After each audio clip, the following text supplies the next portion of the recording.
Hello friends. तो आज का जो हमारा टॉपिक है वो है प्रोनाउन यानी सर्वनाम। प्रोनाउन क्या होता है?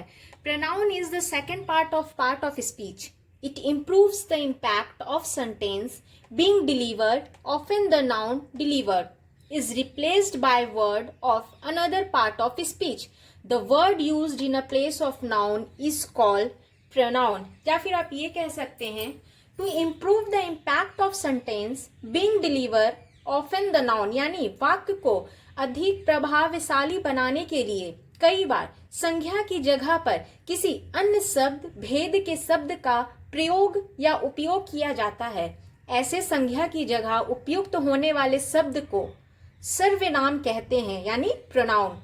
सर्वनाम के उपयोग से वाक्य द्वारा दिए जाने वाले संदेश को बेहतर तरीके से प्रस्तुत किया जा सकता है। इंग्लिश में सर्वनाम को प्रोनाउन कहते हैं और इसका प्रयोग नाउन के स्थान पे किया जाता है। ठीक है, फॉर एन एग्जाम्पल मैं आपको देती हूं। For example, Ravi is absent because Ravi is ill. Ravi is ill. अब इसका हिंदी क्या है? राजू नहीं आया। राजू नहीं आया क्योंकि राजू बीमार है। राजू नहीं आया क्योंकि राजू बीमार है। Raju is absent because he is ill. Raju नहीं आया क्योंकि वह बीमार है। ठीक है, पहला तो एक ये हो गया। आप ये लिख सकते हैं कि राजू नहीं आया क्योंकि वो बीमार है। इसी का दूसरा शब्द क्या हो सकता है? रवि नहीं आया क्योंकि वह बीमार है। ठीक है, अगर आप नाम भी ले सकते हो और सेकंड सेंटेंस में मैंने नाम नहीं लिया। यहां पे मैंने क्या लिखा? Ravi is absent because Ravi is ill. दूसरा ये भी है, रवि इज एब्सेंट बिकॉज, यहां मैंने रवि दोबारा यूज नहीं किया, he is ill. He is ill use किया है। इसका मतलब है कि रवि जो है वो बीमार है। रवि नहीं आया क्योंकि वो बीमार है। पहले शब्द में हम बोल रहे हैं कि रवि नहीं आया क्योंकि रवि बीमार है। दूसरे शब्द में हम बोल रहे हैं रवि नहीं आया क्योंकि वह बीमार है। यहां पर हमने नाम यूज किया है, यहां हमने ही यूज किया, वह बीमार है। ठीक है, in the first sentence the proper noun Ravi has been repeatedly used whereas the use of the pronoun is second sentence feels better. यानी कि पहले वाक्य में बार बार हम रवि बोल रहे हैं, लेकिन दूसरे शब्द में हम रवि के स्थान पे ही का यूज किए हैं। ठीक है ना? Due to use of pronoun it is clear that we are discussing the same person. इससे तो क्लियर हो रहा है कि हम वही पर्सन के बारे में डिस्कस कर रहे हैं। Due to use of pronoun it is clear that we are discussing the same person. When the noun is repeated each time it sometime feel that he is discussing it about some another person और object. प्रोनाउन के प्रयोग से स्पष्ट होता है कि उसी व्यक्ति के बारे में हम बात हो रही है जिसका उल्लेख पहले किया जा चुका है। यानी कि इसी के बारे में ना हम बात कर रहे हैं यहाँ पे कि वो एब्सेंट है। तो अगर हम ही भी लिखते हैं तो भी ये पता चल रहा है कि इसी के बारे में हम बात कर रहे हैं जो हम पहले लिखे हैं। यानी ही हम इसके लिए ही प्रयोग किए हैं। ठीक है, हमारे सेकेंड लाइन से भी ये स्पष्ट हो रहा है कि हम फर्स्ट लाइन में जो यूज किए हैं वो इसी के लिए यूज किए हैं। हर बार नाम के उपयोग करने से लगता है जैसे हर बार एक नया पात्र के बारे में हम बात कर रहे हैं या चर्चा कर रहे हैं। तो इससे बेटर है कि हम ही का भी यूज कर सकते हैं यहाँ पे। ठीक है, अब हम स्टडी करते हैं। The study of pronoun can be understood by the following categories. अब हम देखते हैं कि प्रोनाउन को कितने सारे कैटेगरीज में डिवाइड किया गया है। तो फ्रेंड्स, आप इसका स्क्रीनशॉट ले सकते हैं।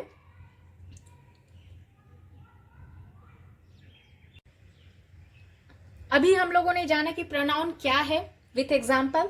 अब हम जानेंगे कि प्रोनाउन को किन किन भागों में बांटा गया है, कौन कौन से और प्रोनाउंस यानी सर्वनाम है। पहले है पर्सनल प्रोनाउन यानी व्यक्तिवाचक प्रोनाउन। दूसरा है इम्पर्सनल प्रोनाउन। तीसरा आपका आता है रिफ्लेक्सिव प्रोनाउन यानी निजवाचक प्रोनाउन। और इसका इम्फेटिक प्रोनाउन का मतलब होता है दृढ़वाचक प्रोनाउन। उसके बाद फिर आता है आपका डेमोस्ट्रेटिव प्रोनाउन यानी संकेतवाचक प्रोनाउन। फिर आता है आपका इनडिफिनिट प्रोनाउन यानी अनिश्चितवाचक प्रोनाउन। फिर आता है आपका डिस्ट्रीब्यूटिव प्रोनाउन यानी विभाग सूचना सर्वनाम। फिर आता है आपका रिलेटिव प्रोनाउन यानी संबंधवाचक प्रोनाउन। फिर आता है इंट्रोगेटिव प्रोनाउन यानी प्रश्नवाचक सर्वनाम, इन सब के डिटेल्स के बारे में मैं अभी आपको बताऊंगी। आप इसका एक स्क्रीनशॉट ले लें। मैं फिर से आपको रिपीट कर देती हूँ कौन कौन से प्रोनाउन है। पहला है पर्सनल प्रोनाउन यानी व्यक्तिवाचक प्रोनाउन, दूसरा है इम्पर्सनल प्रोनाउन, तीसरा है रिफ्लेक्सिव प्रोनाउन यानी कि आपका होता है निजवाचक प्रोनाउन सर्वनाम, उसके बाद है इम्फेटिक आपका यानी दृढ़वाचक प्रोनाउन, उसके बाद फिर आपका आता है डेमोस्ट्रेटिव प्रोनाउन यानी संकेतवाचक सर्वनाम, इनडेफिनिट प्रोनाउन यानी आपका आता है अनिश्चित सर्वनाम, अनिश्चित वाचक सर्वनाम, डिस्ट्रीब्यूटिव प्रोनाउन आपका आता है यानी कि विभाग सूचक प्रोनाउन सर्वनाम, रिलेटिव प्रोनाउन यानी संबंधवाचक सर्वनाम, इंट्रोगेटिव प्रोनाउन यानी प्रश्नवाचक सर्वनाम। ठीक है, आप इसका एक स्क्रीनशॉट ले लीजिए जल्दी से और मैं आपको ये सारे डिटेल्स आपको बताती हूँ कि इसके कितने बात क्या कहते हैं, इसके एग्जांपल्स क्या, और इन सबों को पर्सनली इन सबों को भी कितने भागों में बांटा गया है। ठीक है, इन सबों को भी पर्सनल कितने भागों में बांटा गया है। हेलो फ्रेंड्स, तो आप लोगों ने ले लिया स्क्रीनशॉट उसका, हमारा प्रोनाउन को कितने और प्रोनाउंस थे। तो अब देखिए हमारा जो पहला क्या था वो था पर्सनल प्रोनाउन व्यक्तिवाचक सर्वनाम। ठीक है, इसे हम क्या कहते हैं, जैसे word like I, me, mine. देखिए मैं यहाँ पे लिख देती हूँ, यहाँ पे लिखती हूँ, हाँ, I, me, mine, we, you, he, she, यानी कि वर्ड लाइक दिस। ठीक है, word like I, me, mine, you, he, she, it etcetera that directly represent some person or thing are called personal pronoun। ठीक है, यानी कि व्यक्तिवाचक सर्वनाम या पर्सनल प्रोनाउन कहते हैं क्योंकि ये शब्द सीधे सीधे किसी व्यक्ति या वस्तु के बोध करते हैं, उसके बारे में बताते हैं, तो ये हमारा पर्सनल प्रोनाउन होता है। पर्सनल प्रोनाउन को तीन कैटेगरीज में, पहला फर्स्ट पर्सन यानी प्रथम व्यक्ति, दूसरा सेकेंड पर्सन द्वितीय व्यक्ति, तीसरा थर्ड पर्सन जो अन्य व्यक्ति में आता है। ठीक है, अब देखिए मैं इसको बताती हूँ, एक्सप्लेन करती हूँ। हमारा पहले एक्सप्लेन करती हूँ इसको फर्स्ट पर्सन यानी प्रथम व्यक्ति के बारे में। I and we are the pronoun in this group. The pronoun in this group refers to self, the person who is making this sentence। यानी इस समूह के बात करने वाला अपने स्वयं को बोध करता है, उसे वी इसी श्रेणी में आते हैं। ठीक है, जैसे खुद के बारे में हम बात कर रहे हैं, ठीक है, या दूसरे या समूह के बारे में, खुद या फिर समूह, यानी आई एम अ गर्ल पहला, दूसरा we are a girl, we are girls, S लग जाएगा, एक से ज्यादा की बातें कर रहे हैं हम, वी आर गर्ल्स, ये हो गया प्रथम व्यक्ति के बारे में बात। अब हम करते हैं द्वितीय व्यक्ति के बारे में बात, यानी कि you are the pronoun in this group, this refers to the person who is being talked to in the sentence. उस व्यक्ति का बोध करते हैं जिससे बात की जा रही है, इस श्रेणी में जिससे बात की जा रही है। जैसे यू आर यंग, हम आपके बारे में बात कर रहे हैं, you are young, you are a student. जैसे हम बात कर रहे हैं you are student, you are young, you are young. ठीक है, अब हम बातें करेंगे थर्ड पर्सन के बारे में, यानी कि थर्ड पर्सन अन्य व्यक्ति। ओके, थर्ड पर्सन अन्य व्यक्ति में क्या होता है, the pronoun in this category are used to refer to the third person or thing who is being discussed. ठीक है, he, she, it, they are the personal pronoun in this category. इससे उस तीसरे व्यक्ति या वस्तु का बोध होता है जिसके बारे में चर्चा की जा रही है। जैसे ही, वह, सी, इट, दे, है ना। जैसे ही इज अ बॉय, मिस्कुलाइन है, ये पुलिंग है, सी इज अ गर्ल, फीमाइन यानी स्त्रीलिंग है, इट इज अ बुक यानी न्यूटर यानी अभयलिंग है, दे आर चिल्ड्रन यानी जेंडर, ये सभी लिंग है। ठीक है, दे आर चिल्ड्रन है बोलो, उसमें तो ये नहीं ना बोला कौन स्त्रीलिंग है कौन पुल्लिंग है, दे आर चिल्ड्रन, तो वो आएगा किस में, सभी लिंग में आएगा। One additional aspect to considered while using the third person pronoun in gender of the noun that is to be represent, यानी तृतीय व्यक्ति वाले सर्वनाम का उपयोग करते समय एक और पहलू पर गौर करना चाहिए। जिस संज्ञा के स्थान पर सर्वनाम का प्रयोग किया जाता है उसे लिंग का ध्यान रखना पड़ता है। जैसे इसमें मैंने अभी आपको लिंग बताया ना, थर्ड पर्सन में यही होता है, लिंग का ध्यान रखना पड़ता है कि सामने वाला स्त्रीलिंग है, पुल्लिंग है, या फिर अभयलिंग है, या फिर सभी लिंग है। ठीक है, थर्ड वाले में ये ध्यान रखना पड़ता है।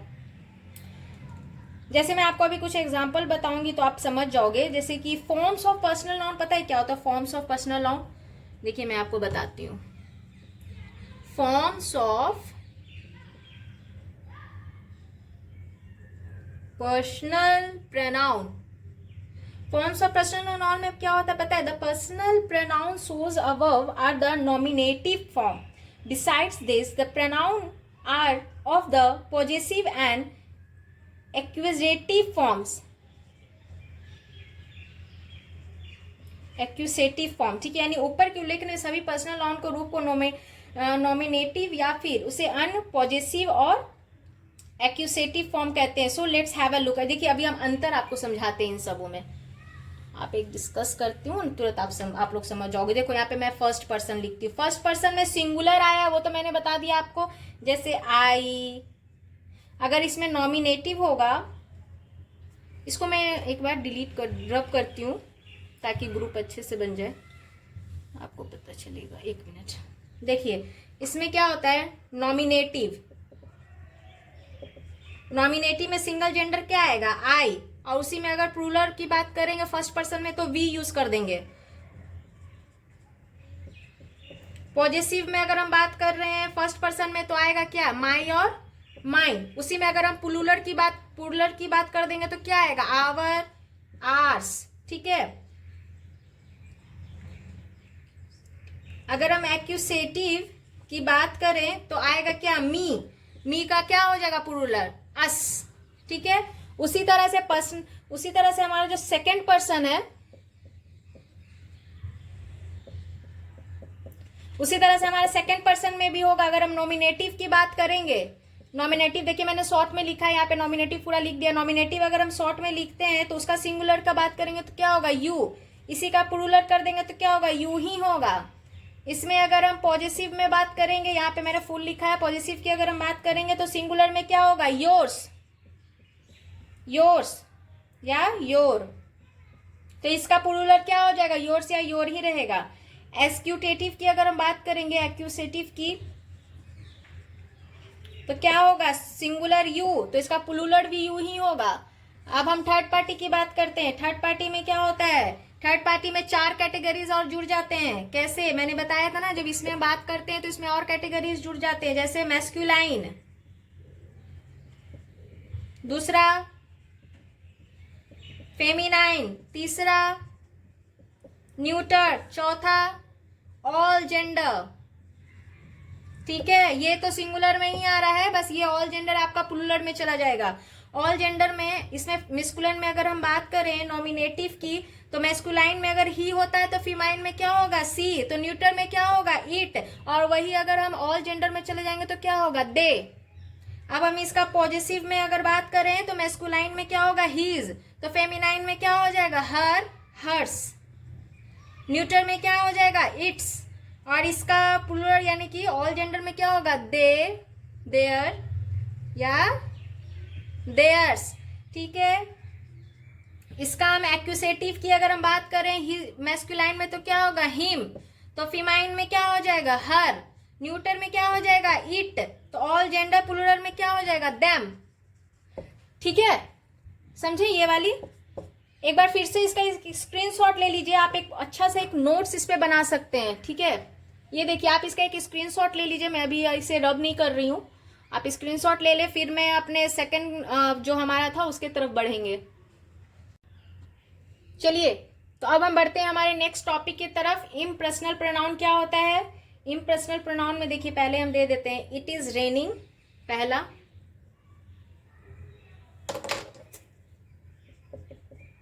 इट इज रेनिंग, दूसरा इट इज विंटर, ठीक है। अब मैं आपको समझाती हूं। Consider the use of pronoun in it following sign. नीचे दिए गए वाक्यों में इट शब्द से सर्वनाम के रूप में प्रयोग पर गौर करिएगा। Hence here the pronoun it, यानी ये it does not indicate any specific person और object used in the form of it is called impersonal pronoun. यानी कि इस वाक्य में प्रोनाउन किसी विशेष व्यक्ति या वस्तु की ओर संकेत नहीं कर रहा है। इस प्रकार के उपयोग किए गए प्रोनाउन को ही इम्पर्सनल प्रोनाउन कहते हैं, ठीक है। समझ गए? इसी तरह को इम्पर्सनल प्रोनाउन कहते हैं। अब हम बात करते हैं रिफ्लेक्सिव यानी कि निजवाचक सर्वनाम। निजवाचक सर्वनाम क्या होता है? Complex personal pronoun is referred to as a reflexive pronoun which it is used as an object that indicates that the action performed by subject on another। यानी कि किसी कॉम्प्लेक्स पर्सनल प्रोफाइल को रिफ्लेक्सिव प्रोनाउन या निजवाचक सर्वनाम उस समय कहते हैं जब वो ऑब्जेक्ट किसी प्रयुक्त किया गया हो या उससे प्रतीत होता हो, सब्जेक्ट द्वारा किया गया काम स्वयं उसी पर ही होता है। जैसे अभी मैं आपको बताती हूँ, I have hurt myself, we have hurt ourselves।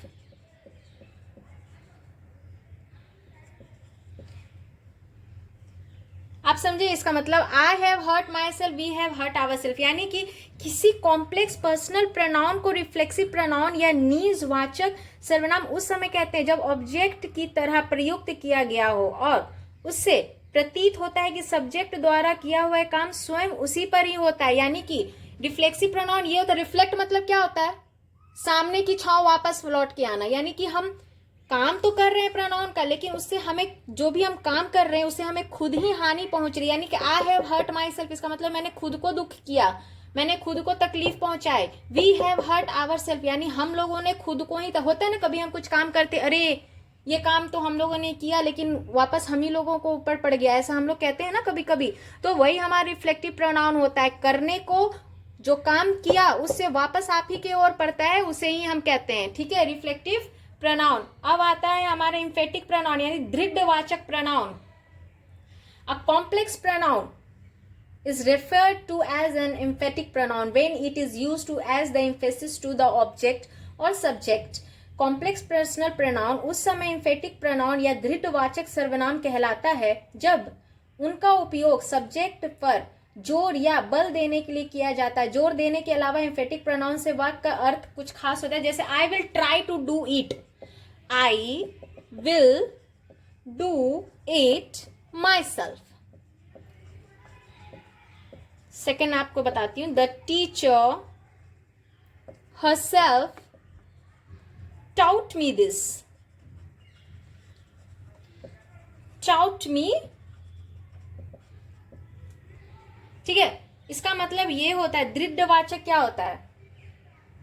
जब उनका उपयोग सब्जेक्ट पर जोर या बल देने के लिए किया जाता है।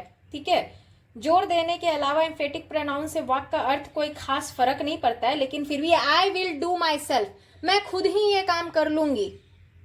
ठीक है, आई will do it my self, मैं खुद ही इस काम को कर लूंगी। तो इस तरह के वाक्यों को हम क्या कहते हैं? Emphatic pronoun. तो ये 3 एक्सप्लेनेशन है, आप इसका स्क्रीनशॉट ले लें। अब देखिए, अब हम बातें करेंगे डिमोन्स्ट्रेटिव प्रोनाउन के बारे में। डिमोन्स्ट्रेटिव प्रोनाउन यानी संकेतवाचक सर्वनाम, आल्सो, सी, ये सब क्या है? ये सब डिमोन्स्ट्रेटिव एडजेक्टिव है, यानी संकेतवाचक विशेषण भी देखा जाता है। जैसे कि वर्ड लाइक, जैसे कि हम कहते हैं दिस, दैट। ठीक है, when used as pronoun to indicate the object that are described are recognized as demonstrative pronoun, यानी सर्वनाम के रूप में these, that जैसे शब्दों का जो हम प्रयोग करते हैं किसी वस्तु या व्यक्ति की ओर संकेत करने के लिए, उसे बताने के लिए, तब उन्हें डिमोन्स्ट्रेटिव प्रोनाउन कहते हैं। जैसे कि संकेतवाचक सर्वनाम, जैसे this is my book, this is my book, that is my pen, that is your pen, your pen.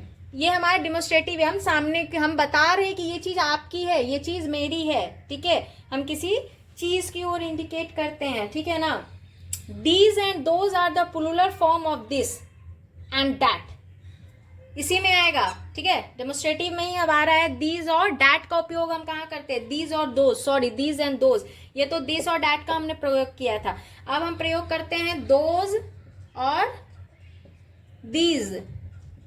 These यानी कि these and those are the plural form of this and that, representatively both are used as demonstrative pronoun। जैसे कि बहुवाचक these, that are बहुवाचक रूप those, इनका भी उपयोग हम आवश्यकता अनुसार हम संकेतवाचक में ही करते हैं। These are my book, those are your pen. समझे? These are my book and those are your pen. This is use to indicate a familiar object. जैसे कि अब हम बताते हैं आपको, this is indicate near by object whereas, यानी कि दिस प्रयोग निकट वस्तु की ओर भी संकेत करते हैं। This is where I study, that is Mount Everest, यानी कि सामने वाले चीज की ओर भी वो इंडिकेट कर रहे हैं। अब हम बातें करेंगे प्रोनाउन और एडजेक्टिव का, यानी कि दीज आर माई बुक, ये क्या है? प्रोनाउन है, तो दीज बुक्स आर माइन क्या हो जाएगा? एडजेक्टिव। एडजेक्टिव, प्रोनाउन, ठीक है, एडजेक्टिव और प्रोनाउन। तुम क्या बात करेंगे? दीज आर माई बुक किस में आएगा? माई बुक प्रोनाउन में आएगा। These book are mine adjective में आएगा। These book are mine adjective में आएगा। Those are your pen, those pens are my, ठीक है, ये तुम्हारा पेन है और वो हमारा ही पेन है। ये सब हमारा प्रोनाउन और एडजेक्टिव में आएगा। अब हम बातें करेंगे इनडिफिनिट प्रोनाउन की, अनिश्चितवाचक सर्वनाम की। कभी कभी वाक्य में प्रयुक्त सर्वनाम किसी विशेष वस्तु या व्यक्ति को नहीं दर्शाता, उनका उपयोग एक सामान्य तौर पर किया जाता है। ऐसे सर्वनाम को इनडिफिनिट प्रोनाउन या अनिश्चितवाचक सर्वनाम कहते हैं। One must always be careful, ये किसी वस्तु किसी व्यक्ति की ओर नहीं बता रहा, लेकिन इस वाक्य का अपना ही एक मतलब है। One must always be careful, ठीक है, सावधानी रखने की जरूरत है, क्योंकि उनके उपयोग के आधार पर इन्हें शब्दों का विशेष श्रेणी में वर्गीकृत किया जा सकता है। Care must be taken because depending on their uses there same words can also be classified as adjective. Some of this his poems are very nice. Some of his poems are very nice. Nobody can help you with this issue. These are the examples so that you can clearly understand indefinite pronoun. कभी कभी वाक्य में प्रयुक्त सर्वनाम किसी विशेष वस्तु या व्यक्ति को नहीं दर्शाते हैं। इसमें हम किसी का नाम नहीं लिए हैं, इसमें हमने कुछ नहीं कहा, लेकिन इस लाइन का एक अपना मतलब है कि some of his poems are very nice, वो किसी का भी हो सकता है। No Buddy can help you with this issue. Okay, अब हम बात करते हैं डिस्ट्रीब्यूटिव प्रोनाउंस के बारे में। डिस्ट्रीब्यूटिव प्रोनाउन के बारे में नहीं, विभाग सूचक सर्वनाम किसे कहते हैं? विभाग सूचक सर्वनाम। Each, either, neither are words, यानी कि ईच वर्ड यूज करते हैं, आइदर, नाइदर, ये सब वर्ड्स हम लोग यूज करते हैं ना, so that are grouped in a distributive pronoun. A distributive pronoun refers to a person or a thing, one at a same time and is always singular in nature. Okay? यानी कि distributive pronoun या विभाग सूचक सर्वनाम के अंतर्गत each, देखिए मैं यहाँ लिख देती हूँ, ईच, नाइदर, आइदर, ये सब वर्ड्स यूज करते हैं ना हम लोग। जैसे शब्दों को समूहित किया जाता है, ये विभागवाचक सर्वनाम एक से ज्यादा व्यक्तियों या वस्तुओं को दर्शाते हैं, लेकिन एक एक करके, और इनका स्वभाव हमेशा एकवाचक ही होता है, यानी सिंगुलर ही होता है। इसका भी मैं बताती हूँ फॉर एन एग्जाम्पल। जैसे each denotes every one of number of a person or things one by one. Each इशारा करता है अनेक व्यक्तियों या वस्तुओं में से एक एक करके प्रत्येक की ओर। Either is use to refer to one or another of person or thing. Either का उपयोग किया जाता है जब दो व्यक्ति या वस्तुओं में किसी एक की संकेत करने की बात हो। आइदर दिस और नॉट दैट कहते हैं ना हम लोग। Each of this boys is smart, देखिए हमने ईच का उपयोग कैसे किया। Each of these boys is smart. Either का यूज देखिए, either of these two brothers will help you, will help you. Neither of his son is a thief. अब देखिए ये मैंने ईच का यूज किया, आइदर का यूज किया, हम नाइदर का यूज कर रहे हैं। Neither of his son is thief, ठीक है, ये समझे आप लोग। ईच का प्रयोग, each of this boys is smart, each यानी एक एक करके। Neither of this two brother will help you, neither of either of this brother यानी आइदर यानी इस दोनों में से ही कोई कर सकते हैं। Neither of his brother are thief यानी कोई भी थीफ नहीं है इनमें से, इनके बेटे में से, ठीक है। तो ये था हमारा डिमोन्स्ट्रेटिव, इंडेफिनिट और डिस्ट्रीब्यूटिव। तो अब हम बातें करेंगे रिलेटिव प्रोनाउन की और इंट्रोगेटिव प्रोनाउन की। आप एक स्क्रीनशॉट ले लें इसका। तो चलिए अब हम बढ़ते हैं हमारे नेक्स्ट टॉपिक की तरफ, यानी कि रिलेटिव प्रोनाउन। फ्रेंड्स, अगर प्लीज आपको मेरा ये वीडियो यूजफुल लग रहा हो कि हाँ, जब आप इंग्लिश स्पीकिंग का, ये मेरा एक कोर्स मैंने स्टार्ट करा है, ये हमारा बेसिक, सबसे बेसिक से मैं स्टार्ट कर रही हूँ इंग्लिश की ओर। अगर आपको मेरा ये वीडियो यूजफुल लगा हो तो प्लीज प्लीज फ्रेंड्स मुझे लाइक शेयर एंड ज्यादा से ज्यादा लोगों के पास शेयर करें, सब्सक्राइब करें, और मेरे पहले वीडियो, मेरे नोटिफिकेशन के लिए बेल आइकन दबाना बिल्कुल भी ना भूलें। Thank you for your support. तो चलिए हम बढ़ते हैं हमारे रिलेटिव प्रोनाउन के बारे में, यानी संबंधवाचक सर्वनाम। Relative pronoun are used to indicate to replace a noun that has already been used and established a relation with a noun। यानी कि कथन में पहले से उपयोग किए गए संज्ञा की ओर संकेत करते हैं समय पर किसी सर्वनाम को ऐसे प्रयोग करता है जिससे कि वो उस संज्ञा और उस सर्वनाम के बीच एक रिश्ता स्थापित हो, तब उसे हम रिलेटिव प्रोनाउन कहते हैं, ठीक है। जिस संज्ञा से वो सर्वनाम संबंध स्थापित करता है उसे हम एंटीसीडेंट यानी पूर्ववर्ती भी कहते हैं। रिलेटिव नाउन्स क्या क्या होते हैं? 3 तरह के रिलेटिव नाउन्स होते हैं। नॉमिनेटिव, कर्ता कारक, देखिए मैं यहां देती हूं,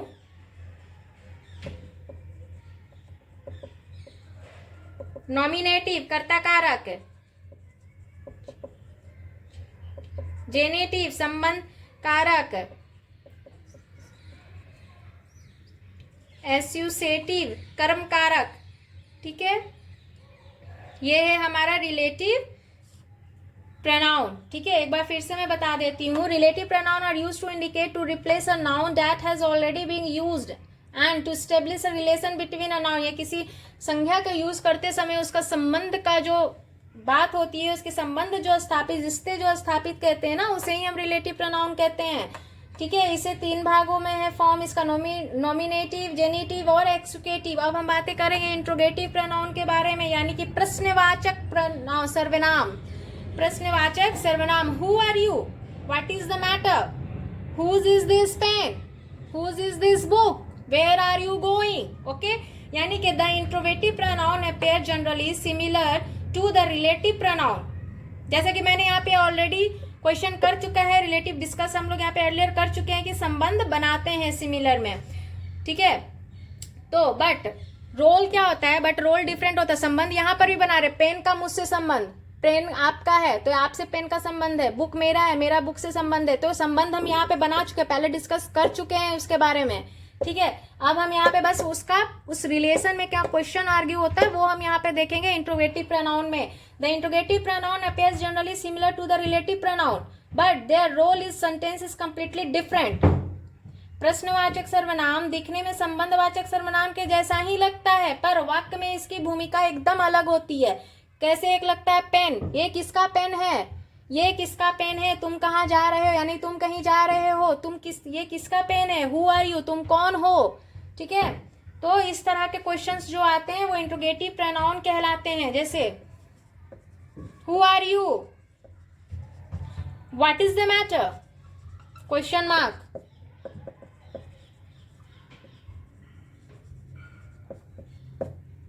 हुज इज दिस पेन,